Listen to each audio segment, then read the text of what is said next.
Kita doa sebentar yuk. Mari kita doa sebentar. Bapa, di dalam nama Tuhan Yesus, kami semuanya sudah masuk di dalam Zoom ini. Kami berdoa, Engkau urapi hamba-Mu, Engkau juga urapi setiap anak-anak-Mu yang sudah ada di tempat mereka masing-masing. Berikan kami roh pengertian dan juga pewahyuan. Roh Kudus berbicara secara pribadi, lepas pribadi. Tuhan,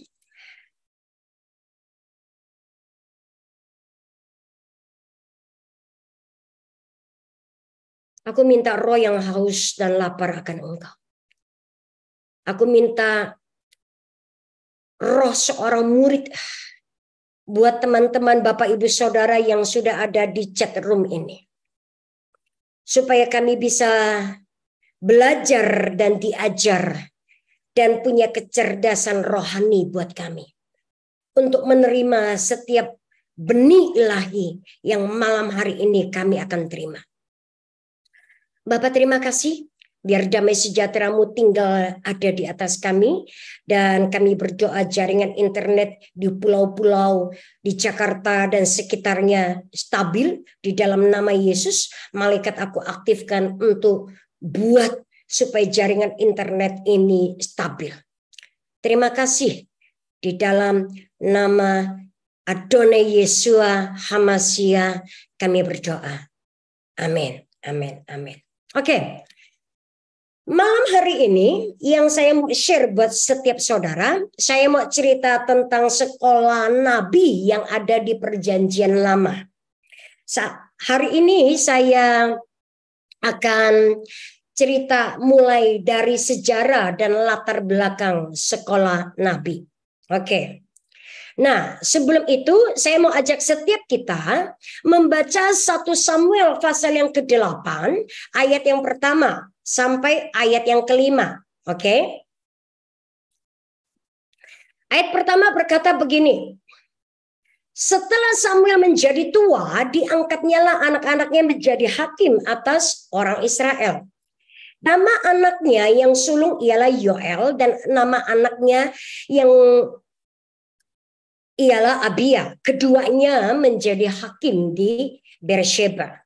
Tetapi anak-anaknya itu tidak hidup seperti ayahnya Samuel, mengejar laba, menerima suap, dan memutarbalikkan keadilan. Sebab itu berkumpullah semua tua-tua Israel. Mereka datang ke Samuel di Rama dan berkata kepadanya, engkau sudah tua dan anak-anakmu tidak hidup seperti engkau. Maka angkatlah sekarang seorang raja untuk memerintah kami seperti pada segala bangsa-bangsa. Ini ketutup sehingga saya nggak bisa baca full. Saya geser dulu sedikit. Oke. Nah, saudara, 1 Samuel 8 ayat pertama sampai ayat yang kelima ini menceritakan latar belakang kenapa orang Israel pada waktu itu meminta Samuel untuk mencarikan seorang raja buat Israel. Ya, sebagaimana kita tahu Samuel itu adalah hakim yang terakhir. Dan dia juga nabi. Tapi persoalannya waktu itu orang Israel itu hidup berdasarkan suku demi suku. Nah, yang membuat mereka akhirnya para tua-tua Israel itu ketemu dengan Samuel dan meminta untuk diangkat seorang raja, karena kalau setiap kali orang Filistin menyerang Israel, tidak ada yang memimpin Israel untuk di peperangan untuk sebagai satu bangsa untuk melawan penjajah atau melawan musuhnya. Paham ya? Karena dulu mereka masih suku-suku. Nah, zamannya hakim-hakim, misalnya siapa? Gideon dari hakim mana, dari suku mana, diangkat sama Tuhan jadi hakim. Nah, waktu mereka berperang melawan musuh, itu tidak semua 12 suku gabung jadi satu. Enggak. Paling cuma hanya beberapa suku yang bergabung dengan dipimpin oleh kepala sukunya siapa dan mereka berperang. Nah, ini yang menjadi latar belakang pertama. Orang Israel kewalahan karena tidak ada satu pemimpin yang bisa menggerakkan 12 suku. Itu pertama. Kedua, anak-anak Samuel. Sekalipun dia nabi yang tulus, yang jujur, yang transparan, yang penuh dengan kuasa dan diperkenan oleh Tuhan, tetapi anak-anaknya tidak seperti itu.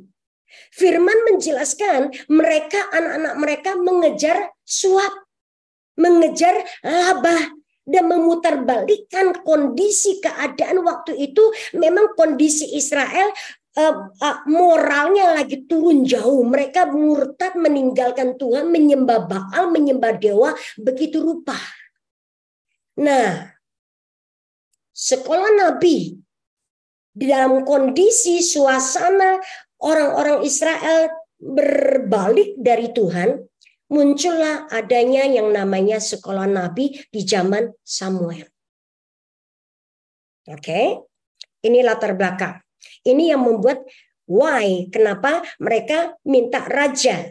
Samuel berpikir, karena orang Israel tidak mau lagi dipimpin oleh keluarganya atau oleh Samuel. Waktu Samuel datang ke Tuhan, Tuhan bilang, enggak Samuel. Apa yang diminta oleh tua-tua Israel, engkau harus dengarkan mereka. Dan singkat cerita, Samuel akhirnya berdoa dan Tuhan kasih tahu calon raja waktu itu. Oke, yuk next kita lanjut. Nah, Bapak Ibu, ini katanya gambar kayak ilustrasi ini Nabi Samuel, tapi saya nggak tahu iya apa enggak, saya nggak tahu. Oke. Kemudian 1 Samuel ayat yang ke-18 dan ayat yang ke-20 berkata, maka Saul mengirim orang-orang suruhan untuk mengambil Daud. Ya, ini latar belakang. Tetapi orang-orang ini melihat sekumpulan nabi kepenuhan. Artinya sekumpulan nabi ini berada di bawah urapan Roh Kudus. Mereka semuanya lagi bernubuat. Karena roh Tuhan hingga pada orang-orang suruhan Saul, sehingga mereka pun kepenuhan seperti nabi. Jadi ada sebuah kondisi, para nabi-nabi yang dipimpin oleh Samuel sedang bernubuat dan pengurapan roh Tuhan sedang ada di atas mereka. Dan orang yang dikirim oleh Saul untuk menangkap Daud, tiba-tiba juga terimpartasi dengan urapan yang namanya urapan kenabian dan mereka ikut bernubuat. Kalau saudara nanti lihat ada satu kesempatan yang berbeda dalam sebuah kondisi di mana Saul juga sedang mengejar Daud dan tiba-tiba Saul juga ikut kepenuhan dengan roh nubuatan ini dan ikut bernubuat. Itu sebabnya ada satu firman yang berkata, apakah Saul juga termasuk golongan nabi? Bukan. Saul bukan termasuk golongan nabi, tapi karena pada waktu itu hadirat dan pengurapan roh kenabian dan roh nubuatan sedang turun ke atas sekelompok nabi-nabi yang dipimpin oleh Samuel, maka pengurapan itu mengimpartasi orang yang berada di dekatnya dan mereka tiba-tiba bernubuat. Oke? Tapi belum tentu orang yang bernubuat itu adalah nabi. That's it. Oke? Next. Nah, pada zaman perjanjian lama ada 3 jabatan yang sangat penting. Raja, imam, dan nabi. Ini raja, ini imam, dan ini nabi. Oke, ini nabi. Ini katanya Nabi Samuel juga versi yang berbeda.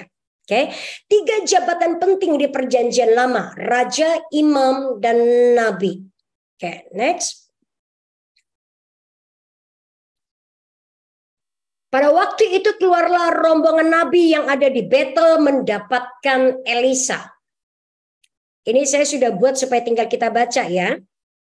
Dulu di zaman perjanjian lama ada beberapa sekolah nabi yang ada di Gilgal. Saudara bisa baca di 2 Raja-Raja maupun 1 Raja-Raja pasal yang ke-19. Cerita bagaimana Elisa dan Elia sedang berjalan dari Gilgal ke Yeriko, kemudian ke Betel dan lain sebagainya. Sampai pada akhirnya dan ujungnya Elia terangkat naik ke surga. Nah, waktu menjelang Elia terangkat naik ke surga, Elia dan Elisa sedang mengunjungi sekolah-sekolah nabi yang ada di Gilgal, yang ada di Yeriko, yang ada di Betel, yang ada di Samaria, yang ada di Rama.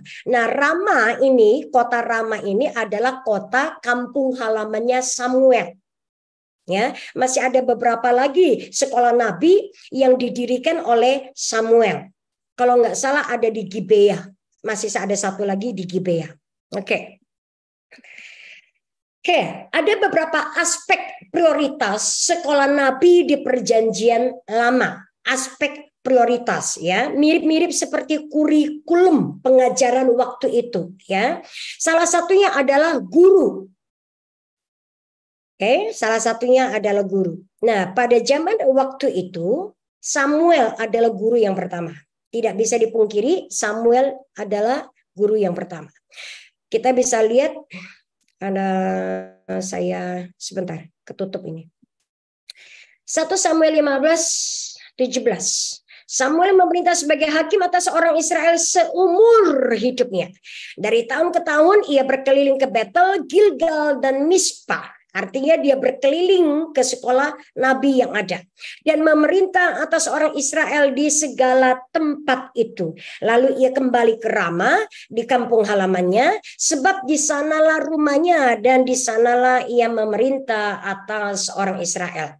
Dan di sana ia mendirikan mezbah Tuhan. Nah, guru yang pertama adalah Samuel. Yang kedua, 2 Raja-Raja 2 ayat 1, menjelang saatnya Tuhan hendak menaikkan Elia ke sorga, dalam angin badai, Elia dan Elisa berjalan dari Gilgal. Guru yang kedua adalah Elia. Yang ketiga, 2 Raja-Raja 2 ayat 15. Ketika rombongan nabi yang dari Yeriko itu melihat dia dari jauh, mereka berkata, roh Elia telah hinggap pada Elisa. Mereka datang menemui dia, lalu sujudlah mereka kepadanya. Sambil, oke, ini nggak kelihatan. Sebentar.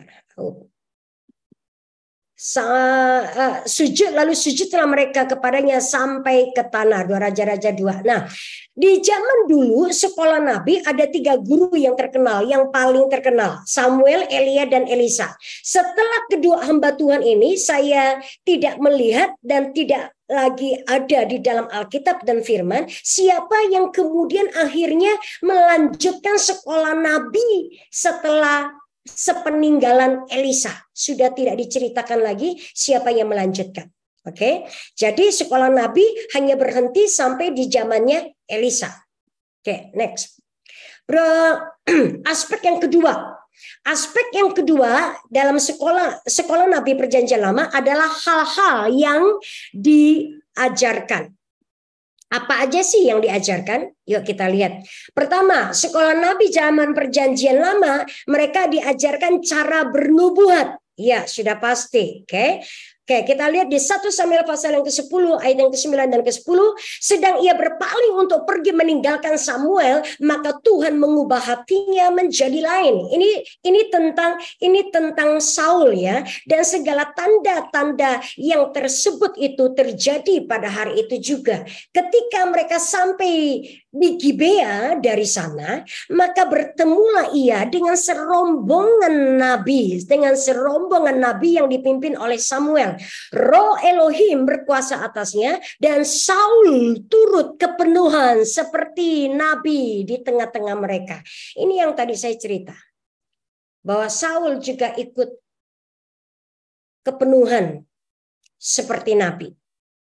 Oke, dan Saul tanpa harus diajar karena pengurapan dan atmosfer dan roh nubuatan ada di atas mereka. Dan dengan begitu kuat tiba-tiba Saul bisa bernubuat tanpa harus diajar. Nah, kadang-kadang pengurapan dan atmosfer atau anointing pengurapan begitu kuat, Itu tanpa harus diajarkan pun orang tiba-tiba bisa muncul tiba-tiba dari dalam hatinya seperti ada sesuatu. Kalau saya nggak tahu ya, saudara, kalau yang pertama kali tahunya tiba-tiba pernah nggak sih merasa begini, ciri-ciri seperti ini, tiba-tiba berbahasa roh, tiba-tiba keluar kayak semacam ada sebuah pernyataan yang tiba-tiba meluncur keluar dari mulut kita nggak bisa ngerem dalam bahasa Indonesia. Nah, itu tanda roh nubuatan karena ada pengurapan di atasnya kita. Kita kadang-kadang otaknya berpikir, jangan nanti takut salah begini dan begitu dan lain sebagainya. Tapi pengurapan itu turun membuat kita nggak bisa tahan. Kalau semakin kita tahan di sini itu semakin berat, kata Yeremia, seperti ada api, aku terkurung di dalamnya aku ada seperti api yang terkurung. Pernah ngalami? Itu pengurapan. Kalau pengurapan itu sudah turun, itu bekerjanya seperti itu. Tanpa diajarkan pun, tanpa kita latihan pun, itu bisa tiba-tiba keluar begitu saja. Kalau memang itu pernyataan dan pesan Tuhan itu sangat penting, maka itu nggak bisa ditahan. Oke, Saul yang bukan dari golongan imam ataupun nabi, kepenuhan bernubuat seperti itu. Itulah pengurapan kenabian atau roh nubuatan. Oke. Yang kedua, selain cara bernubuat, mereka diajarkan musik. Oke, sekolah Nabi Perjanjian Lama, selain mereka diajarkan untuk bernubuat, mereka diajarkan main musik. Kita lihat firmannya di mana? Firmannya di 1 Samuel 10 ayat yang kelima. Sesudah itu engkau akan sampai ke Gibea Tuhan, tempat kedudukan pasukan orang Filistin. Dan apabila engkau masuk kota, engkau akan berjumpa di sana dengan serombongan nabi yang turun dari bukit pengorbanan dengan gambus, rebana, suling, dan kecapi. Ini semuanya alat-alat musik di depan mereka, ya. Mereka sendiri akan kepenuhan seperti nabi. Nah, ini sebabnya makanya sangat penting sekali pujian dan penyembahan. Ternyata di sekolah nabi zaman dulu, Samuel, Elia, dan Elisa ngerti betapa pentingnya musik, pujian, dan penyembahan menghantar kita masuk dalam hadirat Tuhan dan menerobos sampai ke portal keilahian terbuka. Dan ada hubungannya. Setelah sekian lama kemudian, Daud menangkap inti apa yang disampaikan oleh Samuel. Nanti saya akan bukakan lihat bagaimana Daud juga, karena dia juga bisa main kecapi, dia juga punya pengurapan untuk main kecapi, dia punya spirit penyembahan dan pujian juga ada di dalam Daud. Itu sebabnya Daud disukai oleh Tuhan. Oke, Daud disukai oleh Tuhan bukan waktu dia sudah jadi raja. Bahkan Daud ditemukan oleh Tuhan pada saat dia baru menggembalakan kambing domba yang cuma hanya beberapa ekor. Daud ditemukan oleh Tuhan dan disukai dan dicintai oleh Tuhan, bahkan pada saat orang tuanya tidak pernah memandang siapa itu Daud. Pada saat Daud tidak pernah diperhitungkan. Saya baru mengerti kenapa Tuhan begitu mencintai Daud. Ternyata Daud punya hati penyembahan, punya hati pujian, punya hati yang mencintai Tuhan lewat kecapi yang dia petik. Dari situlah waktu Daud sedang dikucilkan oleh keluarganya, waktu Daud tidak diperhitungkan oleh banyak orang, cuman hanya diberikan sebuah tanggung jawab yang kecil-kecil. Dari situlah Daud menempa yang namanya talenta untuk pujian, main musik, dan menyembah Tuhan. Saya kaget waktu saya baca dan menemukan bahwa di sekolah Nabi Perjanjian Lama, Samuel, Elia, dan Elisa sudah mengajarkan kerombongan Nabi untuk bermain musik, bagaimana menyembah Tuhan, dan juga untuk bernubuat.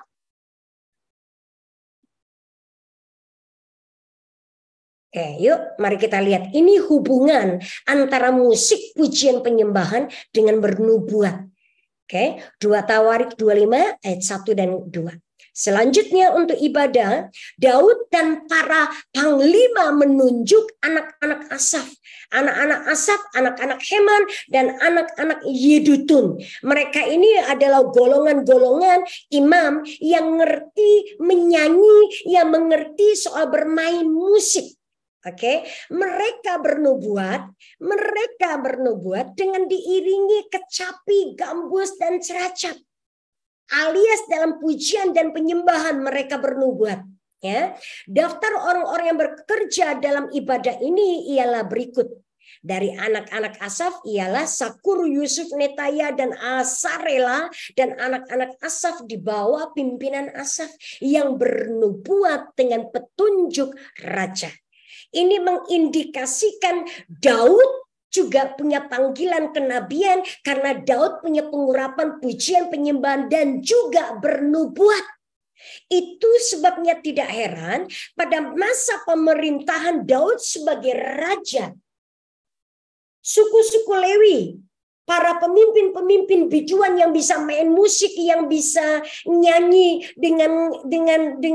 dengan oktav yang luar biasa dan lain sebagainya, itu dijamin hidupnya, kesejahteraannya dijamin oleh Raja Daud. Karena Daud ngerti dan Daud tahu untuk bisa mempertahankan hadirat Tuhan dan untuk bisa membawa tabut Tuhan dari rumah jemaat sampai masuk kepada Yerusalem. Daud tahu kuncinya cuma di pujian penyembahan dan nubuatan. Sampai akhirnya Daud mendapatkan sebuah pewahyuan mendirikan kemah Daud. Daud ujungnya mendirikan sebuah kemah pujian, pondok pujian kemah Daud. Yang Tuhan berkata bahkan di Wahyu Tuhan berkata, pada nanti hari terakhir aku akan memulihkan kembali pondok pujian Daud. Dasarnya di sini. Daud punya panggilan ini. Daud punya panggilan ini. Pujian penyembahan musik dengan untuk bisa masuk dalam hadirat tata kasih karunia nggak bisa dipisahkan. Kenapa? Kalau saudara perhatikan ya, kalau setiap kali contohnya lah waktu kita lagi doa untuk mengawal pemilu, saya ini orang yang nangkep betul. Kalau pujian penyembahan enggak nembus, kalau pujian penyembahan enggak jebol, maka buat saya untuk memerangi atmosfer yang ada di atas, saya butuh 2-3 kali lipat kekuatan saya untuk nerobos. Tapi kalau seandainya teman-teman yang pujian penyembahan bisa nerobos dengan sangat kuat, maka buat saya akan memudahkan saya. Saya nggak perlu keluar energi terlalu banyak untuk bisa menangkap nubuatan, roh nubuatan naik ke sisi tata kasih karunia Bapa untuk melihat apa yang Bapa mau aku ucapkan dan lepaskan lewat yang namanya doa nubuatan. Kenapa saya harus sampai bisa tembus supaya atmosfer itu terbuka dan saya tinggal melihat apa yang Tuhan mau saya ucapkan dan saya nubuatkan. Kalau itu sudah kita bisa tangkap, kita sudah tahu apa yang Tuhan mau, tinggal kita ucapkan, maka doa nubuatan yang kita ucapkan itu tinggal gong dan itu pasti jadi. Mudeng gak sih? Mudengnya. Daripada kita mencoba mereka, kita nggak bisa nembus ke alam atmosfer dan kita mereka-reka, ini kira-kira apa ya, makanya banyak orang berkata ini betul-betul nubuatan yang lahir karena roh Tuhan atau lu yang buat-buat. Makanya banyak orang berkata, aku pernah didoakan nubuatan begini tapi nggak pernah jadi, tapi nggak pernah begini. Ada kemungkinan Dia nggak bisa tembus ke dimensi ilahi, dimensi roh, dan dia mencoba mereka-reka, mencoba menerjemahkan apa yang impresi yang dia dapat, dan ujungnya salah.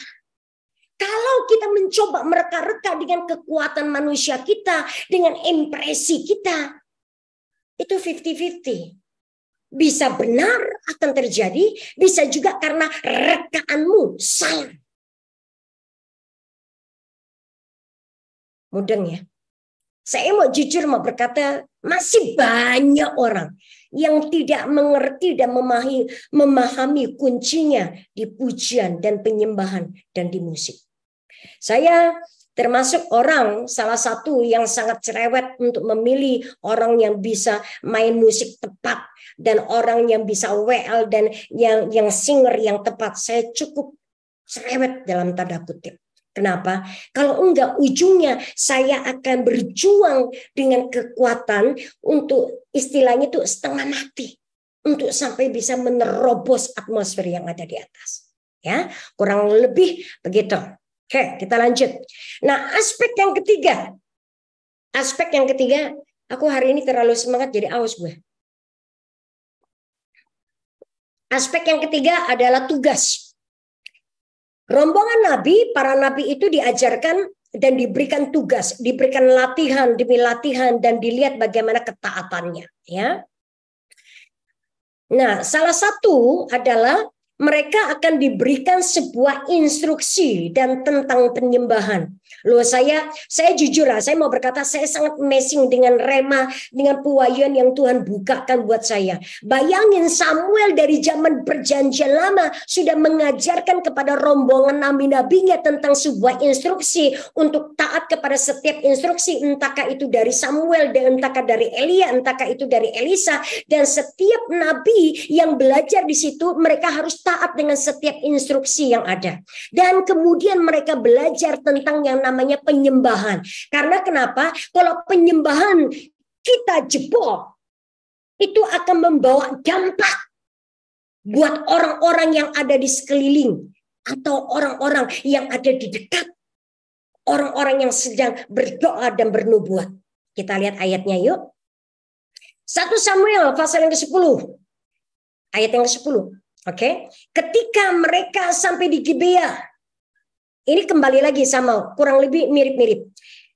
Maka bertemulah ia dengan serombongan nabi, roh Tuhan berkuasa atasnya, dan Saul turut kepenuhan seperti nabi di tengah-tengah mereka, dan semua orang yang mengenalnya dari dahulu melihat dengan heran bahwa ia bernubuat bersama-sama dengan nabi itu. Lalu berkata orang banyak yang satu kepada yang lain, apa gerangan yang terjadi dengan anak Kisi itu? Apakah Saul juga termasuk golongan nabi? Seperti yang tadi saya cerita. Penyembahannya begitu kuat menarik atmosfer itu turun sampai Saul yang bukan apa-apa dan siapa-siapa. Waktu itu karunia nubuatan tidak segampang sekarang masa pencurahan Roh Kudus. Pada waktu zaman perjanjian lama, mereka yang bisa bernubuat hanyalah mereka yang memang dipilih dan mereka yang masuk dalam sekolah nabi yang sudah dilatih untuk bernubuat, untuk dilatih untuk mencari dan menangkap apa isi hati Tuhan dan kemudian menyampaikannya kepada jemaat. Mereka itu dilatih, diajar. Kalau engkau bukan nabi yang dipanggil oleh Tuhan, kalau kamu nggak diajar dan ditraining oleh Samuel, Elia, dan Elisa, nggak mungkin orang bisa bernubuat. Nggak seperti sekarang, ada karunia-karunia yang namanya bernubuat. Setiap orang bisa bernubuat kalau ada karunia bernubuat. Itu sebabnya kita patut bersyukur loh. Oke? Untuk zaman seperti ini. Menjalankan instruksi atau pesan. Mari kita belajar. Dua Raja-Raja. Pasal yang ke-9. Oke. Kemudian Nabi Elisa memanggil salah seorang dari rombongan Nabi. Dan berkata kepadanya, ikatlah pinggangmu. Bawalah buli-buli berisi minyak ini. Dan pergilah ke Ramot Gilead. Ini instruksi, tapi Elisa di sini tidak mencatat siapa murid yang diberikan instruksi untuk melakukan instruksi perintah dari Elisa. Enggak dikasih namanya siapa. Tetapi literatur Alkitab menyinggung ada kemungkinan adalah Gehazi. Ada kemungkinan. Oke. Ayat yang kedua, apabila engkau sampai ke sana, carilah Yehu. Ini instruksinya. Bin Yosafat bin Nimsi. Masuklah, ajaklah dia bangkit dari tengah-tengah temannya dan bawalah dia ke ruang dalam.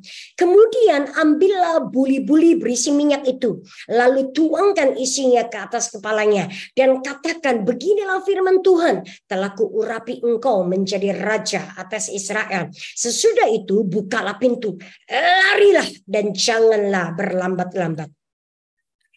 Mereka diajarkan untuk menjalankan instruksi dan pesan. Kalau saudara baca di 2 Raja-Raja pasal 9, saudara akan tahu apa yang terjadi. Sebetulnya di 1 Raja-Raja pasal 18 dan 19, ini adalah tugasnya Elia. Tapi pada waktu itu tugasnya Elia terhenti di tengah dan Tuhan memberikan 3 tugas buat Elia sebelum dia terangkat naik ke surga. Pertama, mengurapi Elisa sebagai penggantinya Elia. Kedua, salah satunya adalah mengurapi Yehu untuk menjadi raja Israel. Tapi entah kenapa Elia tidak menuntaskan pekerjaan ini. Jadi akhirnya didelegasikanlah kepada Elisa. Nah, sama Elisa disuruhlah salah satu orang atau murid daripada sekolah nabi. Kemungkinan besar adalah Gehazi. Diberikan instruksi yang begitu detail. Dan mereka akan dinilai dari ketaatan demi ketaatan dan demi ketaatan. Inilah aspek yang diajarkan di sekolah Nabi di zaman perjanjian lama. Oke. Keempat, ini cara hidup atau gaya hidup. Di zaman perjanjian lama cara hidup pun diajarin. Cara hidup seperti apa sih? Kita lihat yuk. 2 Raja-Raja 4, pasal yang keempat, ayat yang pertama sampai ayat yang kedua. Bapak Ibu pasti sudah tahu ada cerita tentang ini. Salah seorang dari istri-istri para nabi mengadukan halnya kepada Elisa. Sambil berseru, hambamu suamiku sudah mati. Dan engkau ini tahu bahwa hambamu itu takut akan Tuhan. Tetapi sekarang penagih hutang sudah datang untuk mengambil kedua anakku menjadi budaknya. Nah, ini ada sebuah cerita di zamannya Elisa. Ada salah satu murid dari sekolah Nabi terlilit hutang. Karena nabinya ini sudah mati dan meninggal, akhirnya anak-anaknya dicoba ambil untuk dijual, kemudian dijadikan budak dan lain sebagainya. Singkat cerita, si janda ini datang kepada Elisa untuk minta, Pak, gimana nih? Seperti kayak konseling lah, cari hamba Tuhan, bagaimana bla bla bla bla, bagaimana jalan keluarnya. Nah, saudara, dulu orang-orang yang ikut sekolah nabinya Samuel atau sekolah nabinya zaman dulu, mereka itu diajarkan hidup bergantung penuh dengan Tuhan. Mereka itu hidup oleh belas kasihan dari orang-orang Israel. Sama seperti mungkin sekolah nabi saya ibaratkan seperti sekolah teologi lah zaman sekarang. Ya, kalau zaman dulu sekolah nabi itu totalitas, mereka meninggalkan keluarga, mereka betul-betul full fokus kepada sekolah nabi, ikut setiap instruksi, doa, sembahyang, dan mengikuti semua ritual yang diajarkan, semua tata ibadah yang diajarkan di bait Tuhan dan lain sebagainya mereka harus lakukan. Saudara kalau baca di kisahnya 1 Samuel ataupun di 1 Raja-Raja ataupun di 1 Tawarik, saudara akan menemukan bagaimana cerita sekelompok nabi, sekolah nabi berkata kepada Elisa, tuanku Elisa, lihatlah tempat yang kami tinggal ini sudah penuh sesak. Gitu, karena sudah terlalu banyak orang. Akhirnya Elisa berkata, itu di depan ada hutan yang masih kosong. pergi sana tebang pohon. Dan buatlah tempat peristirahatan atau tempat sekolah atau tempat mesnya untuk sekolah nabi kalian. Ya, kita saudara pasti pernah baca ayat firman itu. Oke, cara hidup bergantung penuh dengan Tuhan. Ini yang diajarkan sekolah nabi perjanjian lama. Satu lagi contoh, bagaimana para nabi-nabi zaman dulu betul-betul bergantung dengan Tuhan 100%. Tidak ada kompromi. Oke, 2 Raja-Raja pasal yang keempat, ayat yang ke-8. Pada suatu hari Elisa pergi ke Sunem. Sunem itu sebuah kota kecil. Di sana tinggal seorang perempuan kaya yang mengundang dia makan. Dan seberapa kali ia dalam perjalanan, singgahlah ia untuk makan. Artinya setiap kali Elisa punya pelayanan mengunjungi sekolah nabi di tempat yang lain atau di kota yang lain, selalu melewati kota Sunem. Kota Sunem itu seperti kota persinggahan sebelum masuk ke kota yang lain. Dan setiap kali Elisa pergi untuk pelayanan atau mengunjungi sekolah nabi yang lain, selalu dijamu oleh perempuan Sunem ini. Singkat cerita, akhirnya perempuan Sunem ini melihat bagaimana pelayanan Elisa, kemudian bertanya kepada suaminya, dan akhirnya membuat sebuah ruang untuk beristirahat buat Elisa di atas soto.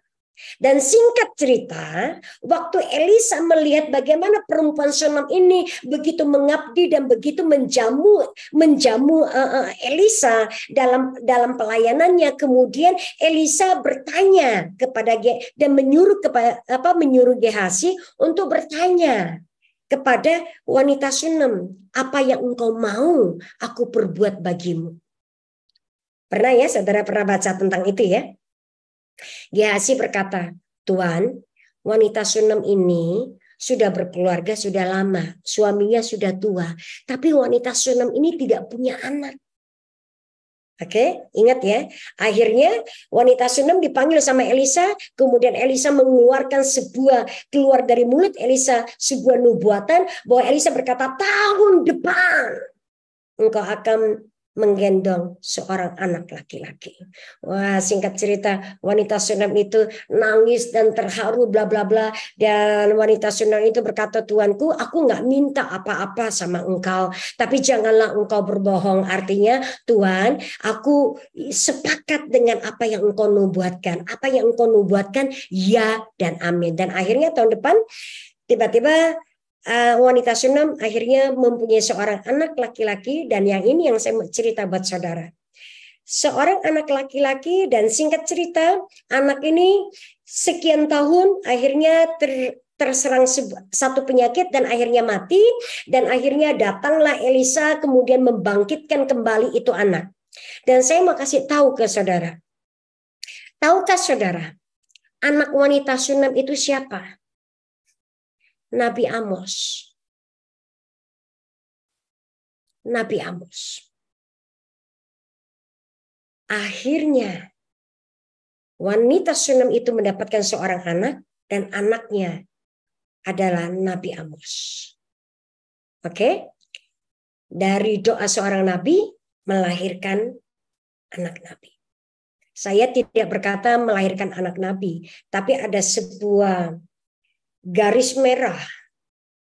Ada firman yang berkata begini. Kalau engkau memberikan secangkir air, segelas air buat nabi, engkau mendapat upah nabi. Kalau engkau melayani nabi, ada kemungkinan besar warisan ataupun pengurapannya bisa mengalir turun kepada orang yang dimana engkau layani. Saya tadinya tidak percaya. Saya sekian waktu sempat berpikir, kamu bilang aja kalau kamu mau butuh saya untuk bantu kamu, layani kamu, ya ngomong aja, nggak usah ngiming-ngiming saya gitu loh ya. Saya tadinya berpikir seperti itu. Tapi setelah beberapa kali saya renungkan, saya melihat bagaimana pola Yosua melayani Musa dan ujungnya Yosua mendapatkan warisan ilahi, pengurapan dan bahkan panggilan yang ada pada Musa mengalir ke Yosua. Hal yang sama saya melihat Elisa. Elisa melayani Elia. Elisa ini bukan orang biasa loh, dia pengusaha kaya dan sukses. Dia orang yang pintar, dia orang yang terpandang di kotanya. Dia merendahkan dirinya dan melayani Elia, seorang nabi yang susah. Literatur Alkitab itu menceritakan dia orang yang sangat galak, yang paling susah dimengerti. Elisa melayani sekian tahun, sampai akhirnya Elia diangkat naik ke surga. Dan waktu sebelum terangkat naik ke surga, Elia berkata, mintalah apa yang aku mau bisa berikan buat engkau. Elisa, saya tahu dan percaya dia orang dan tipikal orang yang sudah punya perhitungan. Aku mau minta 2 bagian dari rohmu Bapa. Elia sendiri berkata, wah itu susah. Tapi kalau kamu bisa lihat aku terangkat naik, maka itu akan jatuh. Ada beberapa contoh yang sebetulnya kalau engkau memberikan sebuah pengabdian atau melayani dalam tanda kutip, seseorang yang mungkin dipanggil Tuhan dalam sebuah pelayanan, seseorang yang dapat visi Tuhan, seseorang yang mendapatkan sebuah panggilan calling yang kuat dalam hidupnya. Waktu kita melayani, entah bagaimana ceritanya dan aturannya, ini hukum rohnya begitu. Itu sedikit banyak itu akan ngalir. Terimpartasi.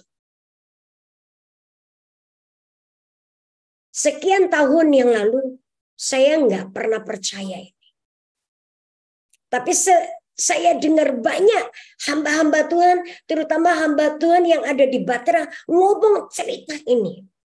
Saya mau jujur mau berkata, 5 tahun terakhir ini saya baru melihat dengan sangat jelas apa yang dikatakan Tuhan, apa yang di roh engkau melayani, yang di roh pun akan ngalir dan diimpartasi.